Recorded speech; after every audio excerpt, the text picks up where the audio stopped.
So, which February BTO should you ballot for?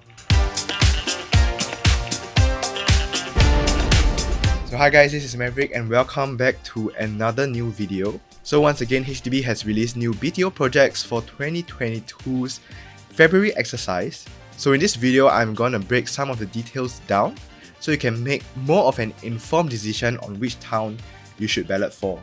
So I'll be ranking these projects based on their location, price, unit layout, the facade of the building, and also the estimated completion date. Also, before we get things rolling, be sure to check out my step-by-step BTO guide if you need more information on the BTO process. Okay, first up, let's talk about the location, which is probably the most important factor when it comes to buying a home. So we have 2 projects in mature estates and 4 in non-mature estates. Dakota Crest probably has the best location. It is located in Geylang with 443 units spread across 3 blocks of up to 22 floors. It is within 450 meters or a 5-minute walk from both Mountbatten and Dakota MRT stations. Old Airport Road Food Centre is just across the road too, so it's super convenient if you want to grab a quick bite at the hawker centre. Furthermore, it's only a 13-minute drive or 20-minute bus or MRT ride away from the CBD. It is also a 2-minute drive from Singapore Sports Hub, and some units might even get waterfront views because it is flanked by the Geylang River. And for schools, you have Kong Hwa School, Chongqing High School Main, Dunman High School, Tanjong Katong Girls and Broadrick Secondary School, all within 2 km of the project itself. So for me, Dakota Crest gets a solid 9 out of 10 for location. Coming in close second, we have King George's Heights in Kallang, with 398 units in a single block of up to 47 stories. 47 stories. That is just 3 floors lower than Pinnacle at Duxton.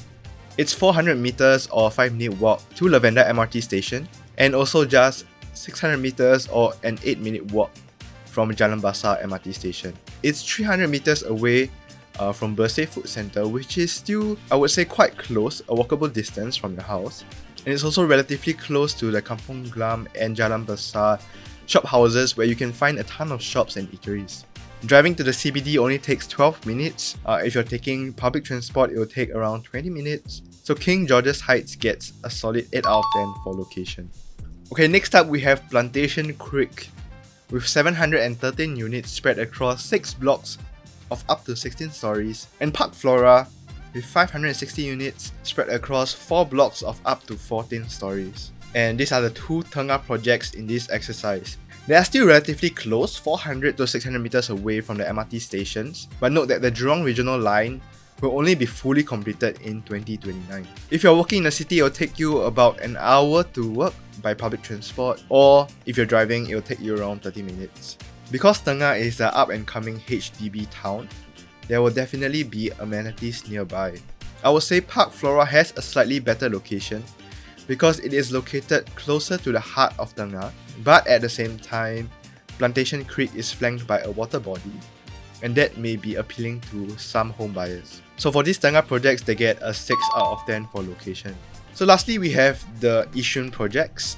Yishun Boardwalk with 852 units spread across 8 blocks of up to 15 stories, and Grove Spring with 987 units spread across 8 blocks of 15 stories. These 2 sites are side by side and are around 1.5 kilometers away from Yishun MRT station, which in my opinion is pretty damn far. And furthermore, they don't have a ton of amenities in the area other than what's available in Junction 9. It will take you around an hour to get to the CBD by public transport and 30 minutes by car. I would say Yishun Boardwalk has a slightly better site since it is next to a water body. So for the Yishun projects, they get a very disappointing 4 out of 10 for location. Okay, next up, let's look at the price. So I've tabulated all the prices in this table here. As you can see, the 2 Yishun projects are the cheapest of the lot, with Grove Spring having a slightly lower price range than Yishun Boardwalk. Following that, we have the 2 Tengah projects, with Park Flora demanding a higher premium than Plantation Creek, probably due to its proximity to the heart of Tengah itself. So if you're looking just at the prices, Dakota Crest would be cheaper for 3-room flats but it has more expensive 4-room flats. And as you can see, I have tabulated the average price per square feet for 4-room flats across all projects, so you can take a look. One thing I would like to point out is that although King George's Heights 4-room flats may seem cheaper than Dakota Crest, but it's actually more expensive per square foot because Dakota Crest actually has a bigger 4-room layout than King George's Heights. So for the score, I gave Yishun a 9 out of 10, Tengah an 8 out of 10, Kallang and Geylang a 5 out of 10. Now let's take a look at which project has the best unit layout for 4-room flats, since that is the only flat type that is available across all projects. For 4-room flats, the best layout goes to Dakota Crest, but note that it's only for this specific layout and not the other two. So firstly, the household shelter is tucked into the corner of the home, which frees up space in the middle and allows for an open kitchen kind of design. Secondly, it has a small balcony which can be useful if you plan to have plants or want a bit of outdoor space. The only downside to this layout is that the structural walls eat into the main space of the unit a bit too much, which gives you less freedom to combine the rooms or enlarge your living space. In second place, we have King George's Heights, with a rather boring but efficient layout, with the household shelter tucked in the corner and hardly any structural walls between the rooms, so you can have the freedom to reorganize the space any way you want.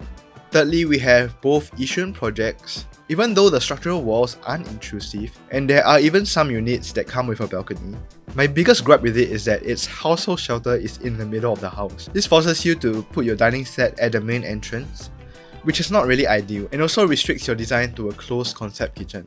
Lastly, the Tengah BTOs are pretty much the same as Yishun, just that they don't have an option for balcony space. Now for the most useless but also interesting criteria, we'll see which BTO project has the nicest facade. My number one pick would definitely be King George's Heights. Just look at its gargantuous stature. You'll be towering over neighbouring buildings with bold red streaks running down the skyscraper, adding to the fact that it will come with full height windows and 3/4 windows, which gives it a more atas or condo-like look. So this will definitely be the most eye-catching facade out of all the projects. Next up, it's a toss-up between Dakota Crest and Park Flora. To be fair, they both look fairly normal, with most units having 3/4 windows, just that there are some units that you can see here have balconies in Dakota Crest. Dakota Crest is also next to a water body which adds to the facade, but Park Flora's rooftops are actually sky gardens which do look nice from the outside.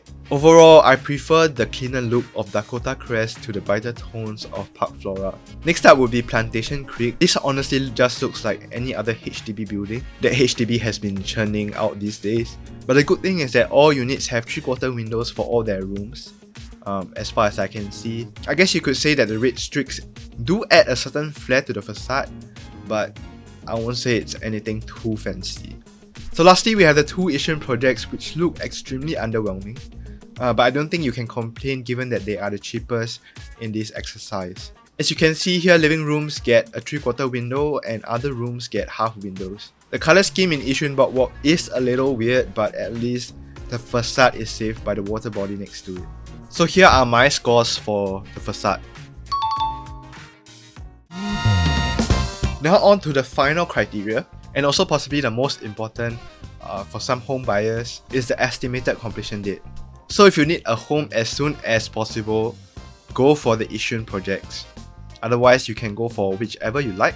Dakota Crest has the longest wait of around 5 years and 10 months. So taking a look at the overall scores, you can see that they all have very similar scores across the board. So you really can't go wrong with any of them. The pros of certain projects are balanced out with their cons. If you have a certain criteria that you value more, then go ahead with the project that fits that criteria.